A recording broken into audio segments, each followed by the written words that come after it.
Bueno, Luismi, Hola, José. muchísimas gracias por venir. ¿Qué va? Es un placer. Gracias por ser y estar. Gracias a ti también. Gracias. Estamos aquí reunidos, como diría en la misa, para hablar de tu último libro, Manual de instrucciones para personas de vida jodida. Ser y estar después de un ictus, claves para seguir adelante. Y yo me lo he leído y he hecho, como ves, muchas bien. anotaciones de cosas que me gustaría comentarte y que me gustaría que tú ampliases y pudiésemos tener un debate, porque este podcast en un principio ha tenido colaboradores más profesionales de tipo científico, ¿no? Profesionales dentro del ámbito de la neurociencia o la neurorehabilitación, pero de momento no hemos tenido a ninguna persona que ha tenido que sufrir en sus propias carnes un ictus o algún otro tipo de lesión neurológica. Y creo que las cosas que tú comentas aquí no suelen aparecer ni en los libros profesionales ni en las conversaciones profesionales que tenemos, y por eso es tan importante, porque creo que este podcast, este vídeo o este audio puede servir para profesionales, para pensar en cosas que no habían pensado, o para otras personas que hayan sufrido un ictus o familiares de personas que hayan sufrido un ictus u otra lesión neurológica, para también aprender de tu experiencia y de tus ideas y ver algunas cosas desde un punto de vista distinto. Esa era mi intención, José. Así que ojalá consigamos penetrar en algunas mentes que son en definitiva las que luego han de divulgar en el contexto adecuado todo lo relacionado con el ictus y con los accidentes cerebrovasculares, ¿no? Pues gracias por estar aquí y vamos a empezar. Mira, voy a ir... La primera parte que yo he destacado, dices, seguramente el factor más importante que debería interesarnos al conocer y querer profundizar en alguien es el momento de la vida en que se encuentra y cuáles son sus expectativas vitales. Y esto nosotros también nos lo encontramos evidentemente en el momento en el que nosotros nos encontramos a muchas de las personas que vienen aquí. Son momentos vitales distintos, personas más jóvenes, personas más mayores, personas que estaban trabajando, que tenían una familia, otras personas que no, que ya se habían jubilado y estaban en un momento distinto. ¿Cómo crees tú que ese momento vital y esas expectativas pueden influir en el proceso de recuperación? Bueno, esta es la madre del cordero, precisamente. No se trata, para empezar, nunca jamás, tú te encargas de dejarlo eso claro siempre, de actuar como Superwoman o Superman, ¿no? No se trata de eso. Nadie es un super nada. Somos seres humanos que efectivamente enfrentamos un periodo de nuestras vidas con unas ciertas dificultades. Y esto siempre, a la hora de recuperarnos de un ictus, por ejemplo, como en mi caso, o lo tienes claro desde el principio, o si sigues intentando aplicar aquellas fórmulas que siempre te funcionaron, no te van a funcionar, va a llegar la frustración y va a llegar el desánimo. Eres un ser nuevo, no cabe ninguna duda. Eres un ser recién nacido. Además, cuando has pasado, como yo en mi caso, por un periodo de un coma prolongado, la sensación es la de un recién nacido. Has llegado a este planeta, a este mundo, y tienes que enarbolar herramientas que no conocías. Porque lo más interesante quizá de esta cuestión, de este suceso, es que te enfrenta a tus propios límites, como nunca pasó. Nunca jamás uno ha sabido hasta dónde de verdad yo puedo aguantar o yo voy a soportar. Hasta que te viene un ictus, cambia un montón de registros en ti Y ahí es donde tú entiendes que la vida comienza de nuevo, pero con otras claves, claro. Comenzar como un recién nacido, claro, muchas veces las personas lo que hacen continuamente es compararse a sí mismos antes del ictus, ¿no? Y entonces en esa comparación evidentemente salen perdiendo siempre. Perdiendo siempre. Y ahí está el craso error. No intentes, por favor, ser el que fuiste. No. ¿Qué he perdido? ¿Qué me ha quedado? ¿Con qué cuento? Ese con qué cuento es sin duda lo más importante, porque a partir de ahí tienes que elaborar una nueva narrativa de tu vida, ¿no? Ujú. Luego hablas de neurorehabilitación, amor y humor. Fundamental. Se llama el capítulo, ¿verdad? Y en este dices, las emociones desempeñan un papel decisivo en la rehabilitación motora. A veces se piensa que es una cuestión meramente física, pero no es así. Claro, no, ciertamente no es así. Nada de lo que, por ejemplo, desarrolláis en Zen, de las diferentes disciplinas que vivimos los pacientes en esta casa preciosa y sagrada para mí ya para siempre, nada es de carácter físico, aunque sudes, ¿no? Aquí pasan otras cosas. Y esas cosas que pasan, pasan también por aquí, por el corazón, porque el personal de Zen es preciosamente humano. Quiero en estos momentos, José, hacer hincapié en una palabra que me fascina. La palabra recordar quiere decir volver a pasar por el corazón. Recordar, pasar por el corazón de nuevo. No hay cosa más humana y más bonita que recordar. Nada es físico aquí. Aquí se juega con los sentimientos, aquí se sacan fuerzas de flaqueza, de yacimientos insospechados. Y cada persona aquí se deja el alma, más que el músculo, el hueso o el tendón. Nada tiene que ver esto con la ortopedia. El cerebro, José, tú lo sabes mejor que nadie, está hecho no solo para pensar, el cerebro está hecho para caminar. Y esto hay mucha gente que se olvida de ello, ¿no? La automatización con la que caminamos habitualmente ahora se nos ha privado a ciertas personas de esa automatización y por tanto tenemos que volver a iniciar un proceso de aprendizaje durísimo, pero bueno, pero maravilloso, en definitiva, ¿no? Importantes las emociones, ¿verdad?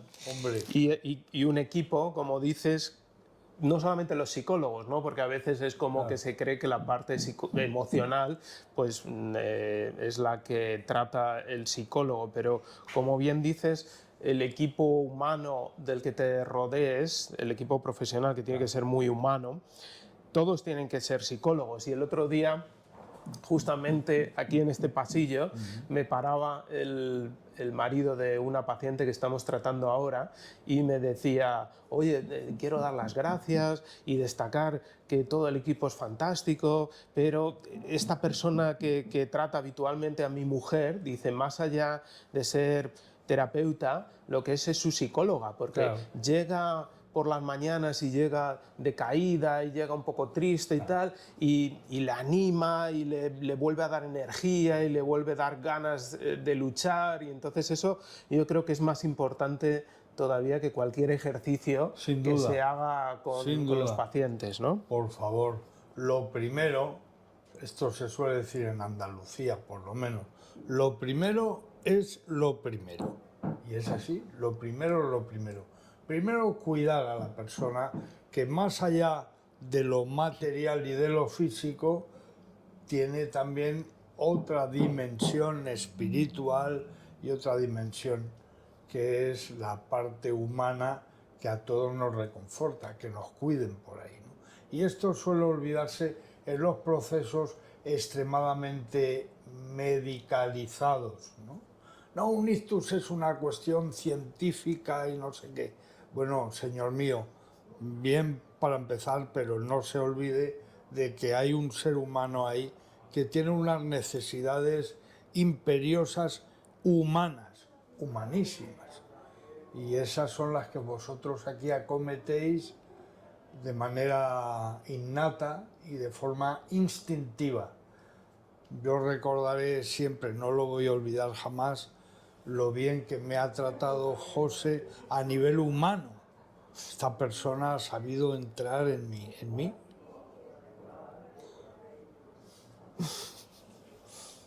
Muchas gracias, Luis. Y tú en nosotros. Y tú en nosotros.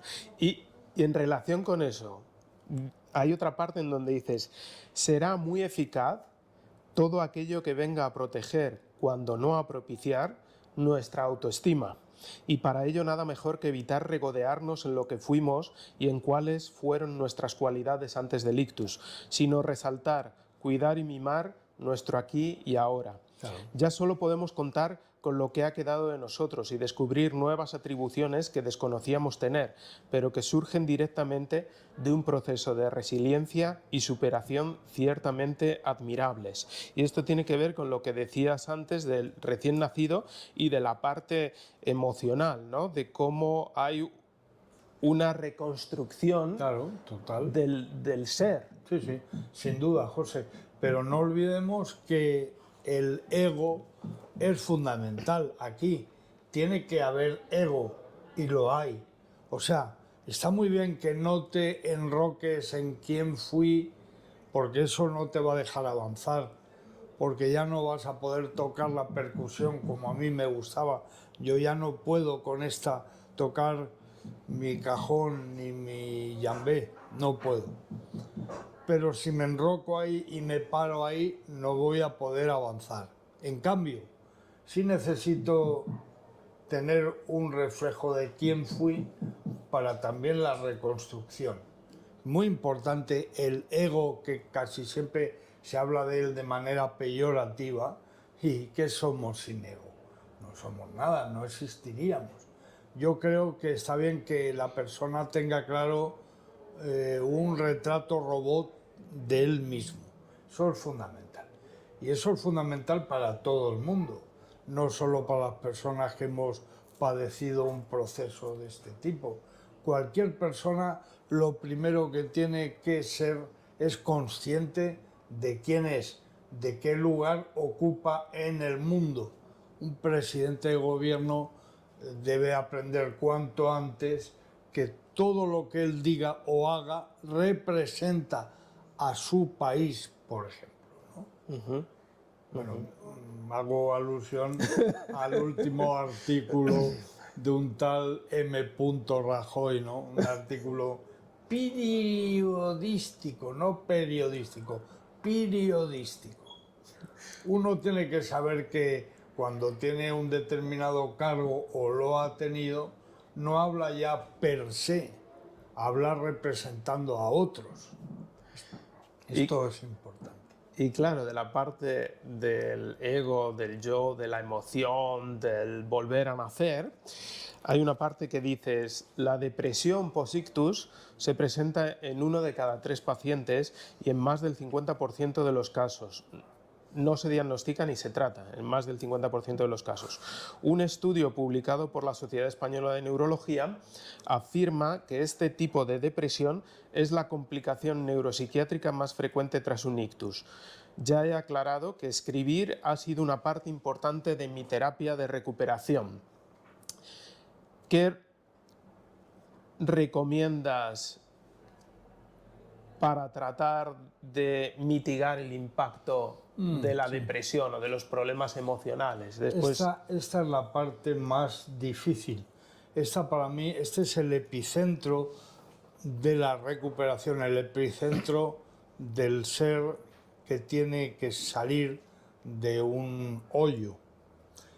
El inventarte cada día tu propia vida, reinventarla, pintar y no con brocha gorda, pintar con todos los matices el nuevo escenario vital en el que te tienes que mover cada día. Porque esta enfermedad tira de ti hacia un territorio muy negro, muy oscuro. Yo he visto ese agujero, me he asomado a él varias veces y enseguida me he retirado. Yo vivo en un 14, que no se te olvide, José, vivo en un 14, en un barrio de Madrid. Hay momentos en los que uno tiene que saber que es conveniente no mirar hacia el lado oscuro de la realidad que te presenta tu cerebro dañado. Un cerebro dañado, y tú lo sabes bien, José, que lo que quiere es protegerte. O sea, el cerebro de una persona que como yo padeció un ictus hemorrágico, lo que quiere es protegerme. Si yo fuera un cazador-recolector y tuviera que ir hoy a cazar un rinoceronte lanudo para dar de comer a mi familia, mi cerebro me diría que no, porque te vas a matar, Luis Miguel. Vas a tropezar y te vas a caer por un barranco. No es bueno que lo hagas. Y el cerebro tira siempre de las riendas para proteger a la persona. Desactivar ese mecanismo es lo más jodido de todo lo que tiene que hacer una persona post-ictus. Es lo más difícil de todo. Desactivar eso e inventarte un nuevo paisaje cada día. Yo en eso no sé si soy maestro, pero puedo asegurar que lo he conseguido. Y lo consigo con ilusión, y lo consigo soñando despierto. No paro de soñar despierto, no paro de imaginar, no paro de divertirme con la vida. El placer es algo delicioso que viene a contrarrestar esa parte oscura que tiene este proceso y en la que tantas personas caen. Y a ti escribir te ha ayudado y gracias a ello has publicado muchos libros desde que tuviste el ictus, no sé si son 8 ya. Ya van 8 libros, 8 libros escritos y publicados. Y hago matiz ahí porque no es fácil publicar hoy en día los libros. Y yo, que no tengo agente literario, soy el típico escritor que no solo se inventa una historia, la narra y le da forma y la escribe, sino que yo soy la típica persona que se va con el pen debajo del brazo, lo que antes era una carpeta con tus folios, se va de editorial a editorial buscándose la vida para que le publiquen los libros. Ese soy yo. Entonces, escribir y publicar es un doble proceso muy duro y para una persona con una discapacidad como yo sobrevenida, pues es muy complicado. A mí me ha salvado escribir. Siempre me ha gustado contar historias. Yo soy un griot, soy un griot. Un griot es ese juglar africano que va de poblado en poblado. Los tenemos sobre todo en el norte, noroeste de África. Los tuareg tienen siempre sus griots. Los griots son las personas que van narrando historias y son los guardianes de la verdad, además. Porque la verdad solo se va a preservar cuando tú la cuentas, cuando la transmites por tradición oral, de mente en mente, estás protegiendo a la verdad. A mí eso siempre me entusiasmó, siempre me sentí un griot de mi pueblo y ahora lo que hago es llevar a cabo esto en forma editorial y me está curando, me viene súper bien, me hace sentir muy, muy bien, de verdad. Qué bueno, porque eso, hay actividades que, digamos, no entran dentro de lo que son los cánones establecidos de la rehabilitación, como por ejemplo escribir, pero resulta que es una actividad que puede ser mucho más curativa que otras, ¿no? Que en principio están dentro de la categoría de terapéuticas. Y pones a prueba tu memoria y una serie de cuestiones. Yo, por ejemplo, gimnasia diaria mental hago mucha. Cuando de repente estoy intentando recordar una fecha, un nombre, un enclave geográfico y no me sale a la primera, ni a la segunda, ni a la quinta, A veces me voy a la cama y me voy con ello en la cabeza, pero no dejo que esté mucho tiempo, no dejo morir ninguna de esas cuestiones, nunca. Siempre a las 5:30 de la madrugada, algo así, ya lo tengo, coño, ya lo tengo, plas. Y eso yo creo que es de obligado cumplimiento, no dar por perdida ninguna batalla, ninguna. Hay una parte que describes, por ejemplo, cuando estás durmiendo, ¿no? Y dices, no he vuelto a dormir boca abajo, con lo que me gustaba. Pues aproximadamente la mitad de mi estructura corporal ha desconectado del cerebro y no ejerce resistencia alguna. Mi brazo izquierdo actúa como peso muerto. Los que sois padres sabéis que un niño dormido parece pesar el triple que cuando está despierto. Sí. Esa es la sensación. Como mi brazo no recibe ni obedece órdenes, si cambio de postura repentinamente se queda atrapado tras mi espalda y me produce un dolor intenso en el hombro. A veces lo contemplo como el lastre de un globo aerostático. Sí. Y este tipo de sensaciones, a mí me gusta este párrafo porque, por ejemplo, yo que llevo pues 26 años dedicado a esto, muchas veces en el día a día no nos paramos a pensar en este tipo de cosas cuando estamos con los pacientes trabajando, ¿no? Y son situaciones del día a día que afectan, porque yo también, a mí me encanta dormir boca abajo, ¿no? Y entonces pensaba, vaya, ¿y qué pasaría si yo de repente no pudiese dormir boca abajo? ¿No? Entonces, me parece muy interesante por lo que te decía antes, porque de repente una persona que lleva muchos años dedicado a esto descubre aspectos del ictus, de cómo impacta el ictus en la vida de las personas, que no se había planteado. Creo que los profesionales todavía necesitamos eso, leer y escuchar mucho a las personas que lo han sufrido, que lo sufren, para poder ver más allá, si no nos quedamos al final en una parte muy reduccionista del problema, ¿no? ¿Cómo crees que los profesionales podríamos profundizar más en todos esos aspectos que no vemos en el día a día? Mira, yo creo, José, que es muy importante buscar una metodología, unas metodologías, unos métodos que tengan que ver con la mezcolanza.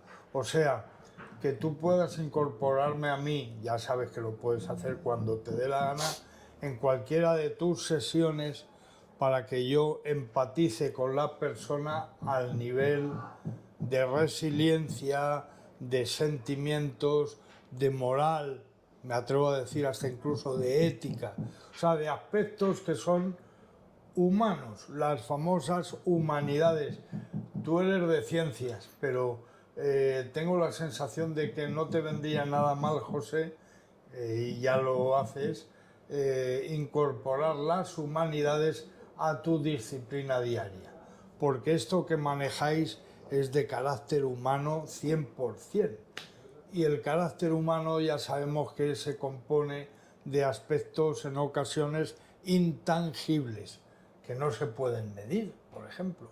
Esto de dormir boca abajo, claro, dormir boca abajo es un placer, pero claro, cuando tú descubres que estás aplastando tu hígado, y además lo notas un dolor en el hígado porque tu cuerpo ya no se pone de manera innata a proteger. Nosotros, a diferencia de los insectos, tenemos endoesqueleto.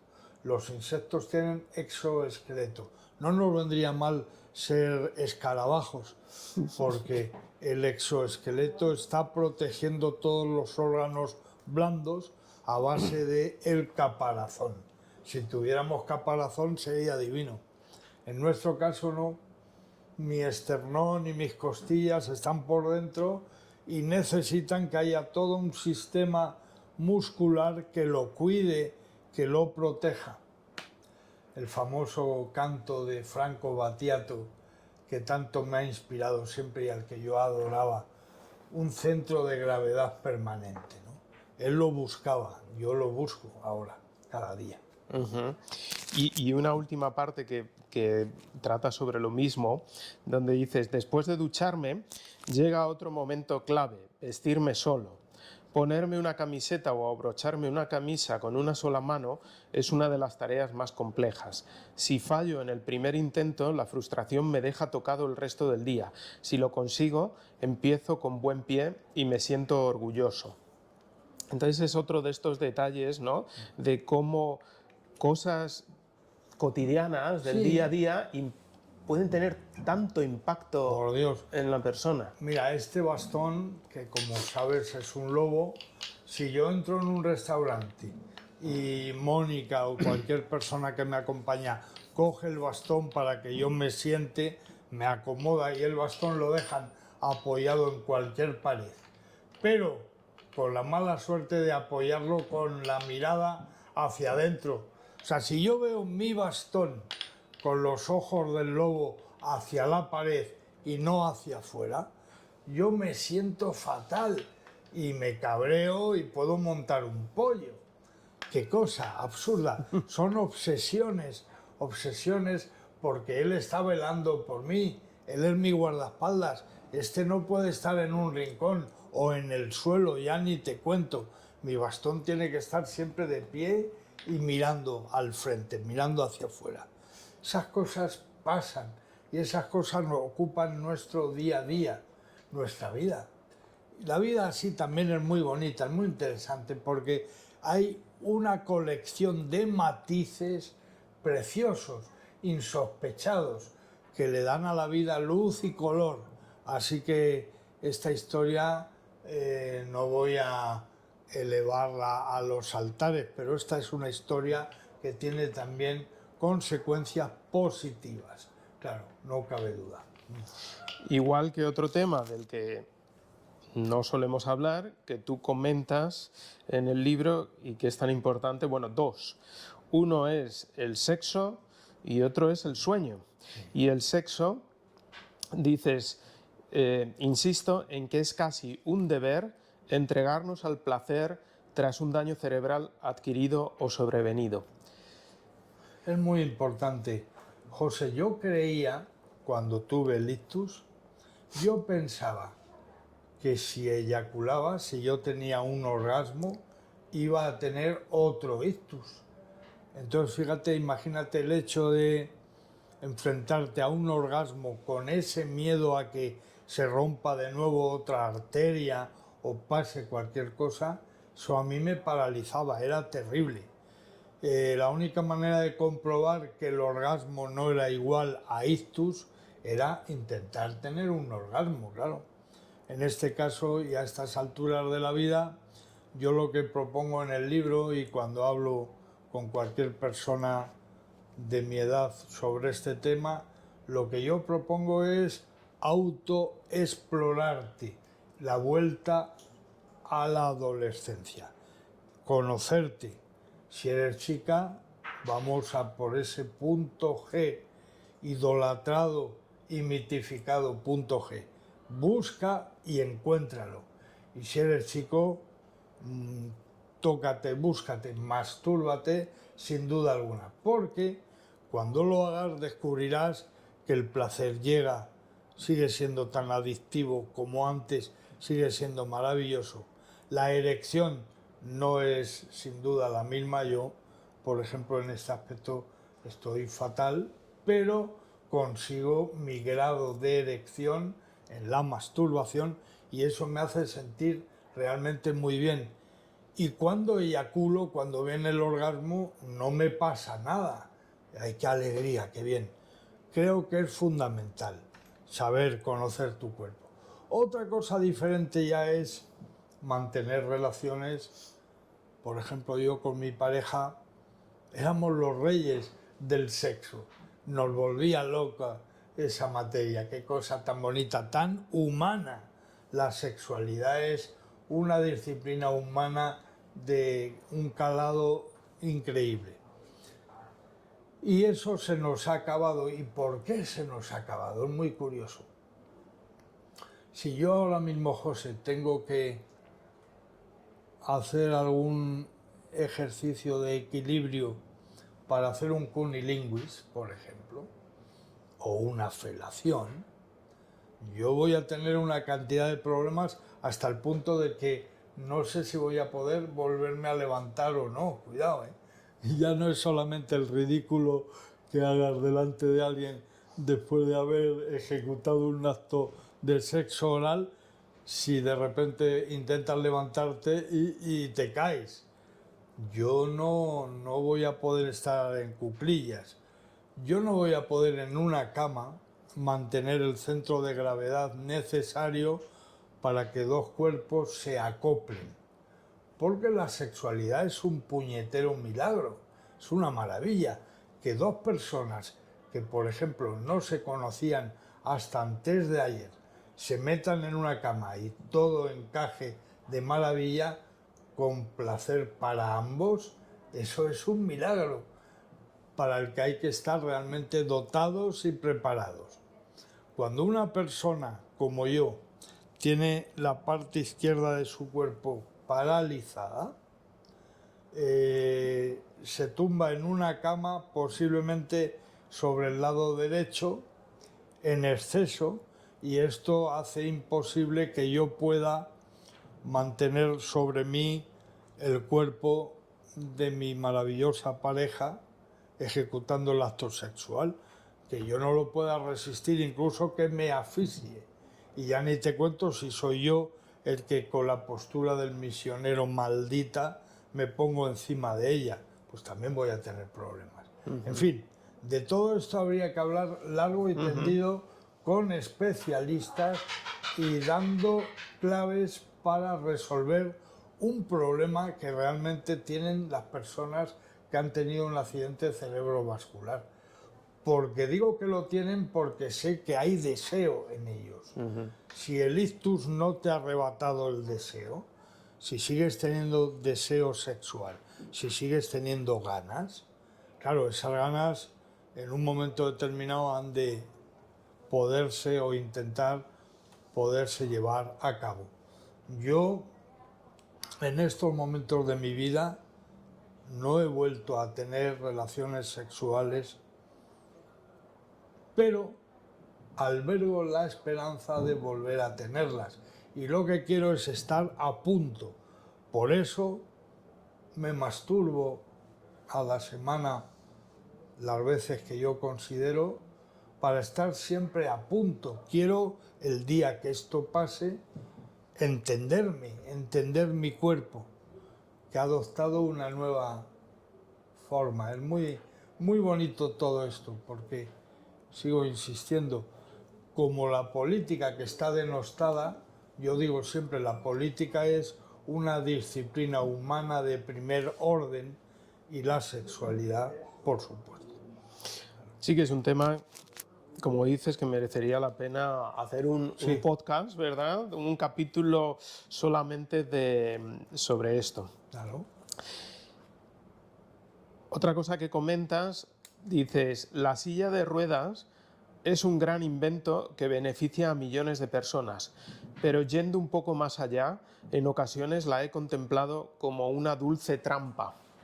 Y aquí es interesante porque efectivamente, dentro de, por ejemplo, del mundo de la rehabilitación, se habla de que la silla de ruedas es una herramienta que efectivamente hace funcional a muchas personas, ¿no? Personas que caminan con dificultad o que no pueden caminar y gracias a una silla de ruedas, especialmente las eléctricas que hay ahora hoy en día, pueden salir, pueden irse a cualquier sitio.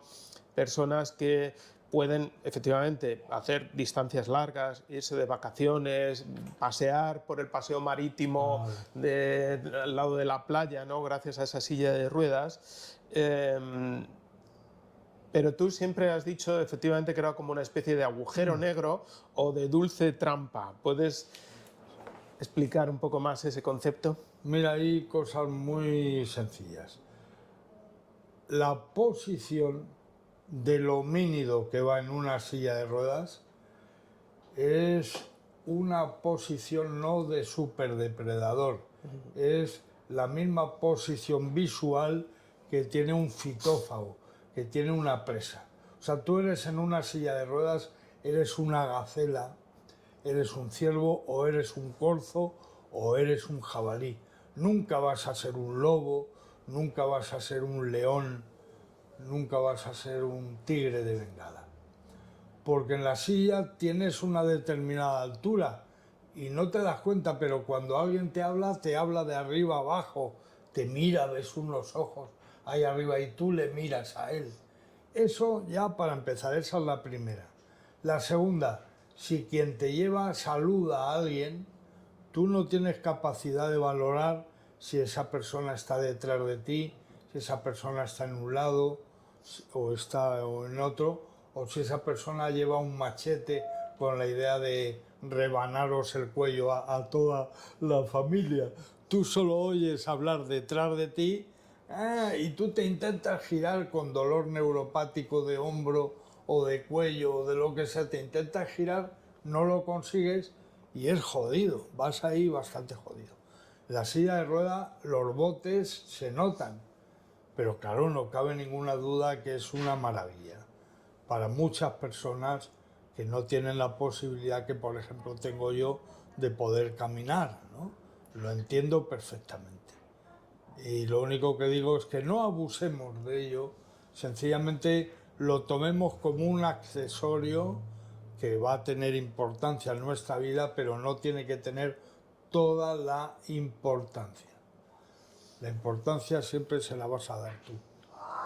Como dicen, el veneno está en la dosis, ¿no? Entonces, Sí, al final sí, también depende de lo que uses o abuses claro. de la silla de ruedas, si es que, como dices, tienes la capacidad para ponerte de pie y dar unos pasos, aunque sea más despacio Claro. o con algo más de dificultad, Claro. ¿no? Pero quieres decir que no sea la facilidad y la comodidad que te ofrece la silla de ruedas la que al final te haga desechar por completo la opción de seguir manteniéndote de pie y seguir desplazándote, aunque sean unos pocos metros, Claro. con tus propias piernas. Por supuesto. Hay una parte aquí que me encantó. Es un poco larga, pero la voy a leer entera porque creo que merece la pena, Eres ¿no? muy amable, José. Dice, hoy sufro al caminar cerca del bordillo y viví un episodio de pánico que me paralizó. Crucé por el paso de cebra habitual, inquieto por la posible llegada de un coche desde la curva cercana. Pero el susto llegó a dos ruedas.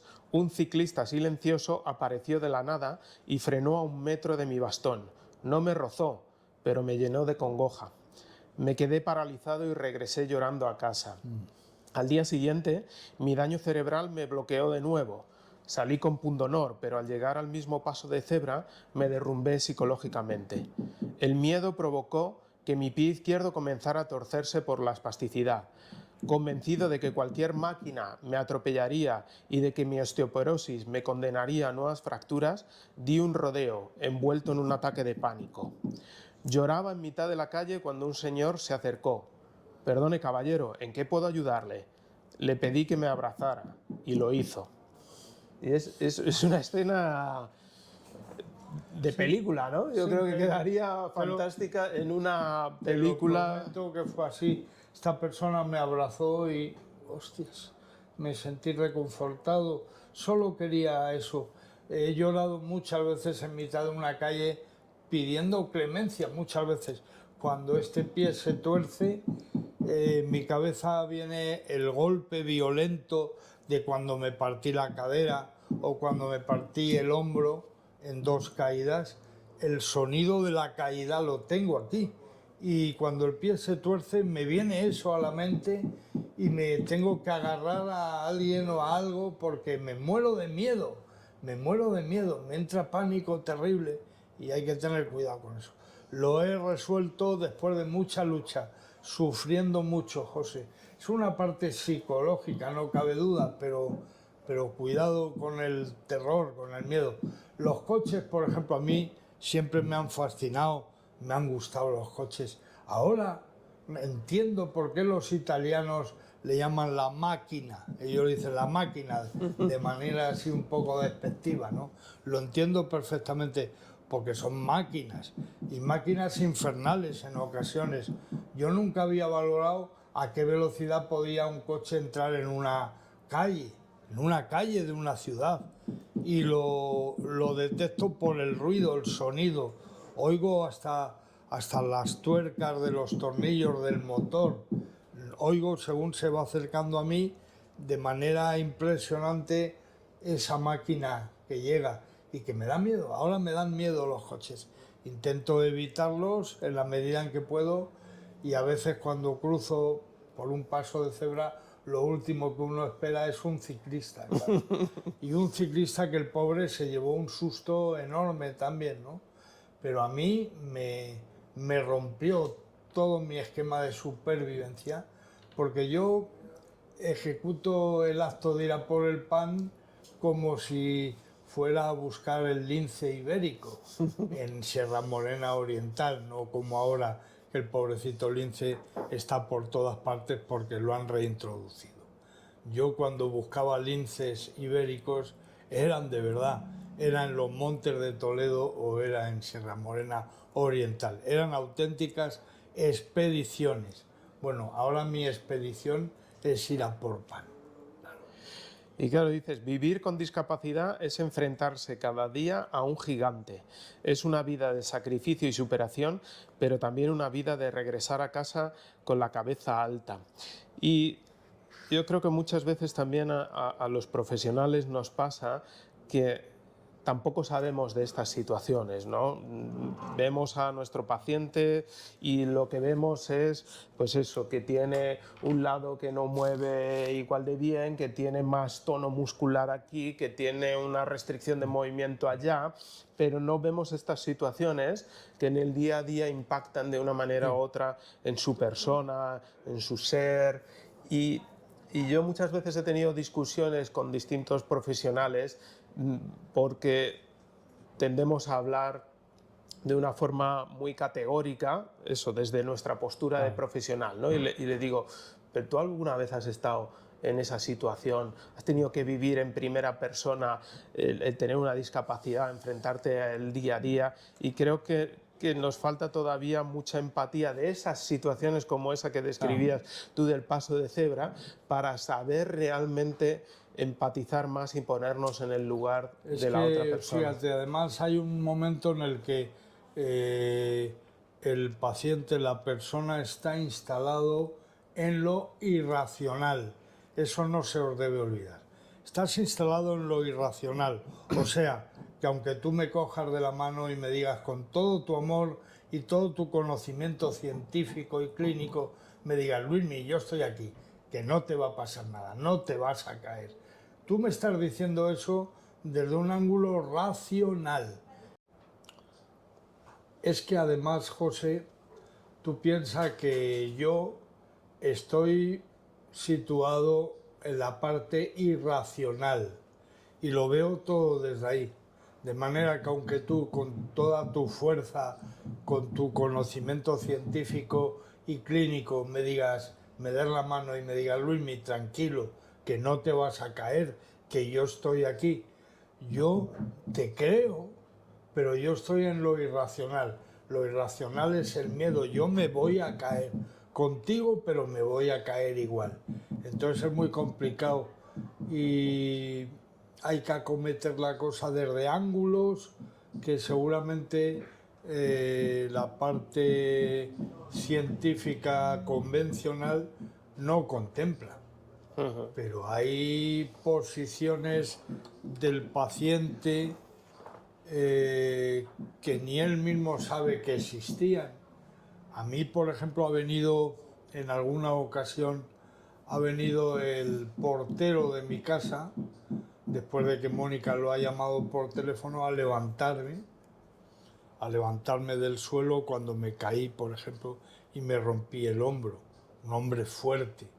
Me ha dicho, Luismi, tranquilo, que estoy aquí. Me ha llenado el corazón de alegría y me ha agarrado a él como una lapa.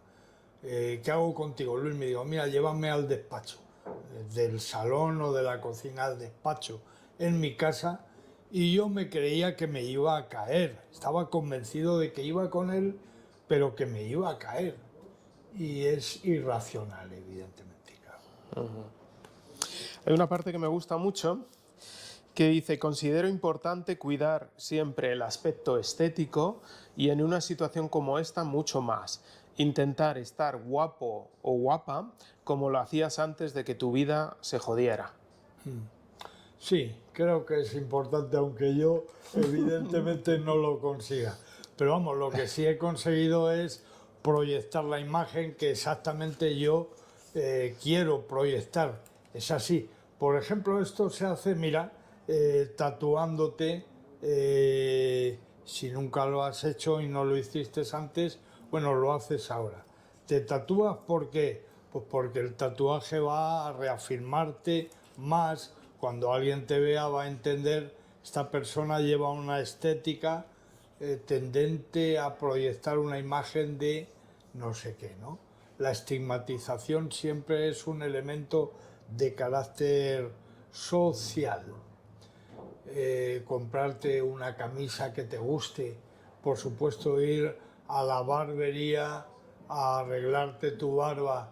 Yo digo en este libro, digo, yo no quiero ser Don Pimpón, yo quiero ser nada más y nada menos que Tolstoy o Valle Inclán, pero no Don Pimpón. ¿Y qué quiero decir con eso? Bueno, pues que mi barba en ocasiones crece y se desmadra a lo ancho, como Don Pimpón. Y yo lo que quiero es una barba larga como León Tolstoy, ¿no? Y para eso hay que ir a la barbería y tienes que sacar ganas para ir. Tienes que, después de comer, acicalarte un poquito y con toda tu ilusión irte a la barbería, donde, por cierto, te van a tratar con enorme cariño, claro, y te van a hacer sentir muy bien.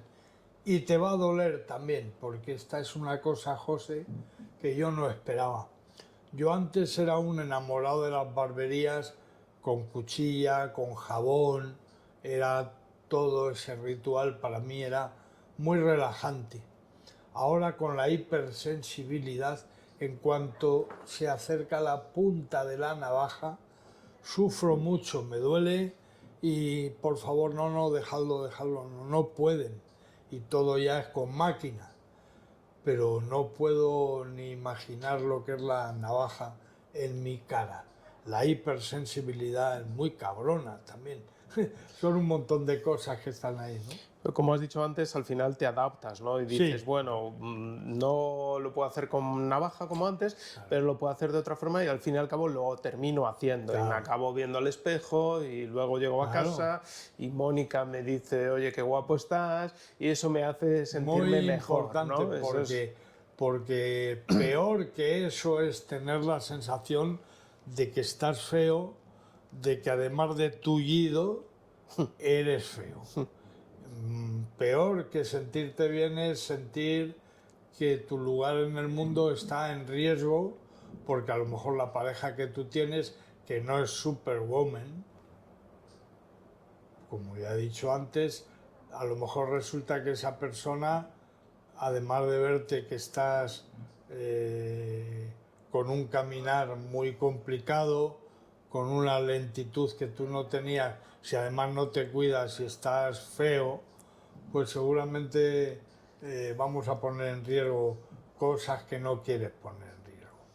Entonces yo creo que todo esto forma parte de la vida y hay que tenerlo en cuenta, sí, hay que ir a por ello. Y eso engancha perfectamente con esta siguiente parte que yo había destacado, que comentas que siempre que acudes a hacerte revisiones al hospital clínico, te fijas en el detalle que es que la cantidad de mujeres dedicadas por completo a los cuidados fundamentalmente de sus maridos, mujeres que evidentemente no cobran por esa labor esencial y que me temo tampoco reciben el agradecimiento que merecen. Tanto es así que el país entero se paralizaría si un día esas mujeres decidieran no hacerlo.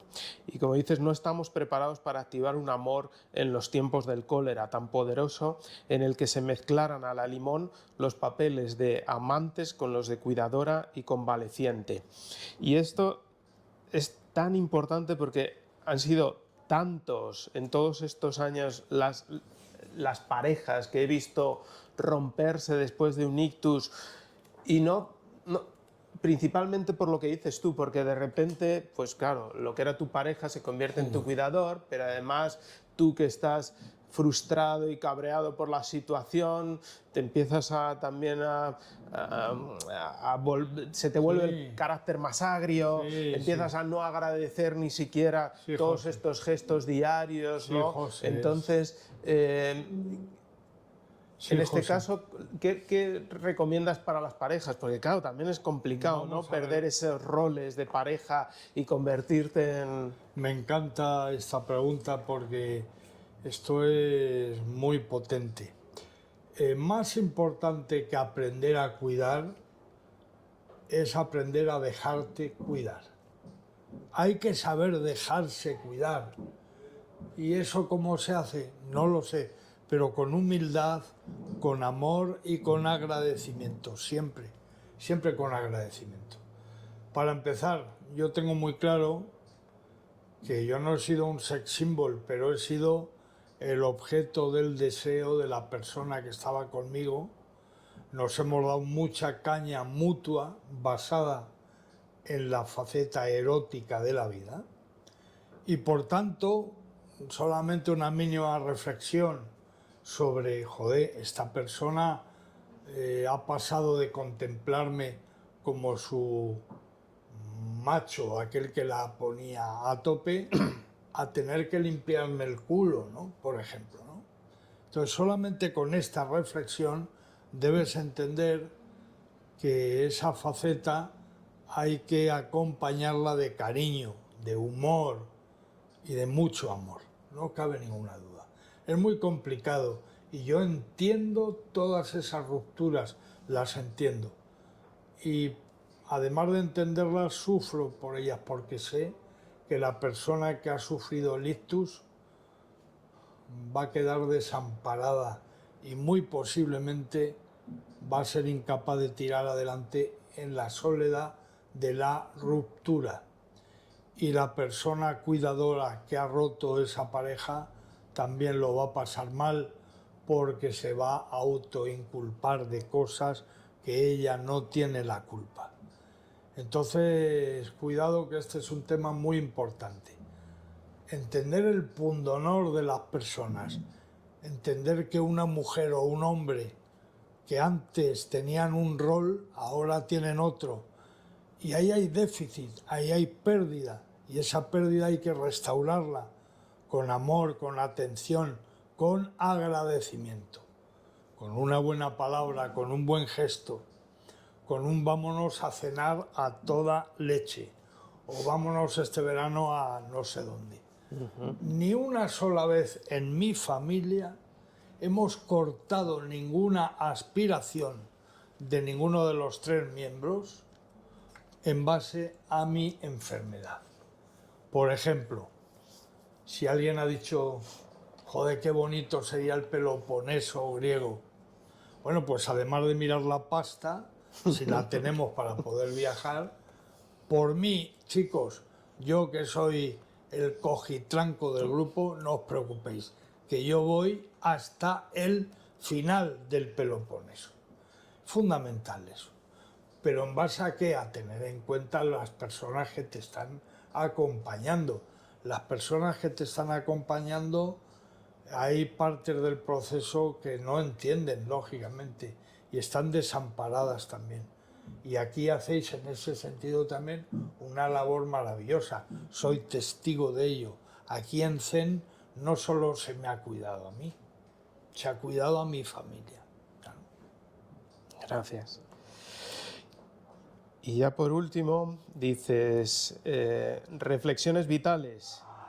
¿Qué es la muerte ahora para mí? Porque hay una parte del libro, en la parte 2, en donde hablas de la muerte, hablas de cómo está considerada la muerte en distintas culturas, incluso de los distintos tipos de insectos, de moscas que van a los cadáveres.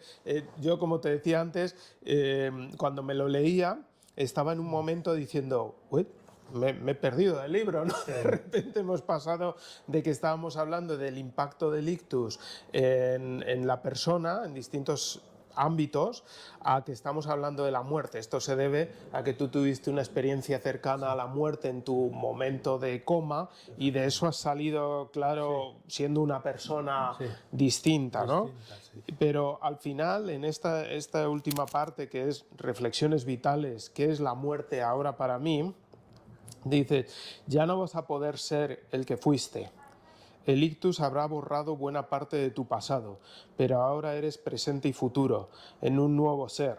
No importa, vívelo como una gran oportunidad, acéptate con tus limitaciones y con agradecimiento y alegría. Entonces yo quiero entender, a lo mejor esta es mi interpretación, que realmente aquí la muerte es matar casi a la persona que ha sido antes del ictus y volver otra vez a vivir, a nacer, como decías, pero casi crees que tienes que matar a la persona que has sido antes. No, pero hay un renacer. En la muerte hay un renacer. Tú fíjate, José, en este proceso que a mí me ha acontecido, yo no esperaba algunos regalos, claro, no lo podía esperar. El regalo de lo funerario le ha otorgado a mi experiencia sobre el ictus ese toque espiritual, sin duda, que le doy en el libro, en esa parte divulgativa que yo tengo como divulgador que he sido toda mi vida, porque yo creo que lo funerario, yo creo que la muerte, que es la hermana mayor de la vida, es tan importante que a lo largo de la historia ha modificado nuestra manera de ver la vida, precisamente. Ha tenido siempre mucha importancia. Pero yo antes del ictus creía que la muerte solo era un corte, solo era el final. Incluso decía José, la muerte considero que es la mayor estafa biológica que puede haber. O sea, que tú y yo nos vayamos a celebrar ahora nuestro reencuentro tomándonos unas aceitunas y mientras estamos comiendo tan contentos y celebrando, a mí se me meta la aceituna por no sé dónde y tú tengas que llamar al 112 y no sé qué, y palme en ese momento, es una estafa biológica, es ridículo. Pero no solo eso, es que en menos de 48 horas vais a tener que incinerarme, me tenéis que borrar, pero borrar de verdad. Ahí está la estafa, ahí está. Una persona con su ideología, con sus amores y sus desamores, con todo lo que ha costado poner en pie, de repente porque una aceituna se va por donde no debe, palma. Eso es ridículo y eso es una estafa biológica. En cambio, esta muerte que yo describo en este libro, la manera de morir que yo tuve, sí tiene sentido. Tiene sentido. Una vida para acabar con una puñetera aceituna no tiene ningún sentido.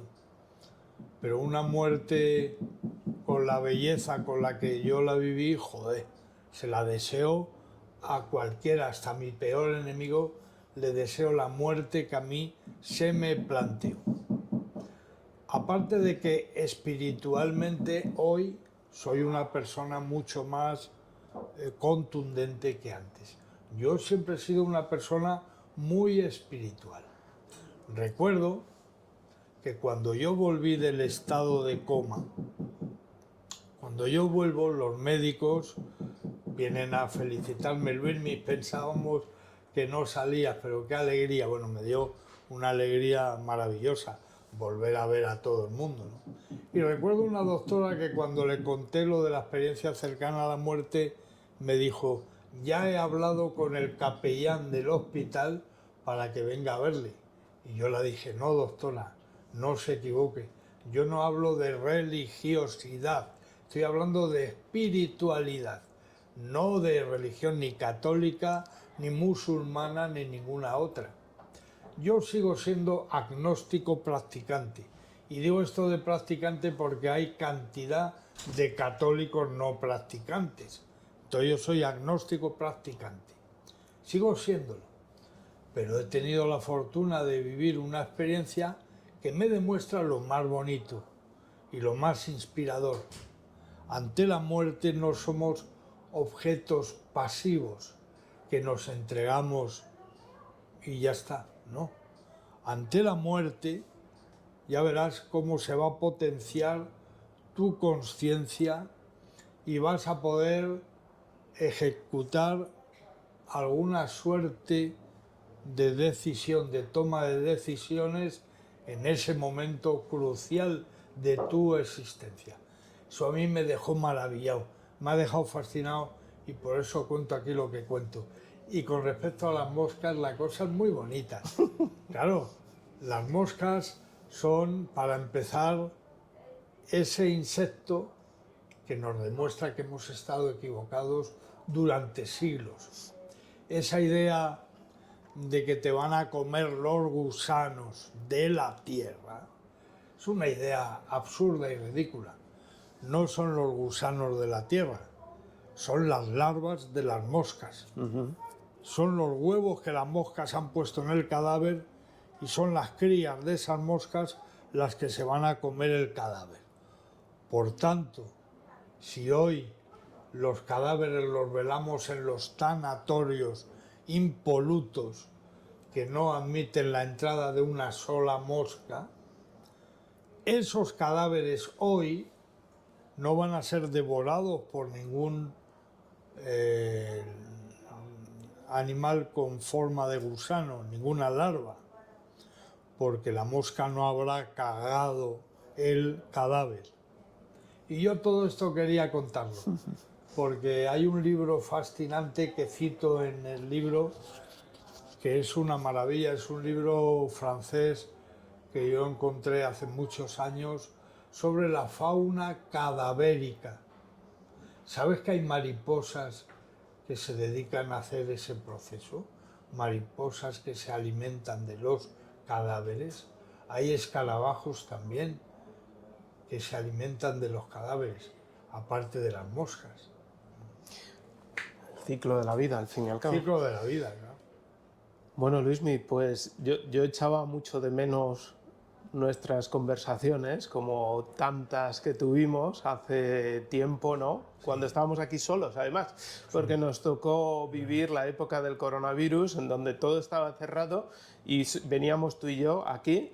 Yo no me encontraba ningún coche desde mi casa aquí, y tú tampoco, pero aquí nos encontrábamos, estábamos toda la mañana juntos, nos sentábamos ahí a hablar y siempre pues he echado de menos el poder tener estas charlas contigo, así que te agradezco muchísimo que nos hayas dedicado este tiempo, que hayas escrito este libro y que sigas estando, como bien dices, pues al servicio de los demás, porque toda tu experiencia, todas tus vivencias, todo tu conocimiento es grandioso y es de muchísima ayuda para muchas personas. Pues yo te voy a decir una cosa, José, que quiero que todo el mundo la oiga. Nunca vas a salir de mi vida, nunca jamás. Recuerdo cuando yo salí por aquí después de años de trabajo, recuerdo que de alguna manera te dije aquello de, bueno, ahora que ya nos hemos conocido, a ver qué hacemos con esto, ¿no? A ti, a Cristina, al doctor Jorge Alegre, a todo tu equipo precioso. Y ahora te voy a hacer un regalo. Este libro está dedicado a Zen, sin duda alguna. No vas a salir de mi vida. Sabes que soy un admirador, como Cristina también lo es, de la cultura árabe. Bueno, yo, como sabes, he estado estudiando árabe los últimos 3 años aquí en la Casa Árabe de Madrid. Y me he tatuado esta maravilla, que está escrita en árabe clásico, que dice, Alatul Tariq, dice, a lo largo del camino, lo importante no es el camino, lo importante es el Rafik, es el compañero de viaje. Siempre. Gracias, Luis. Siempre es así.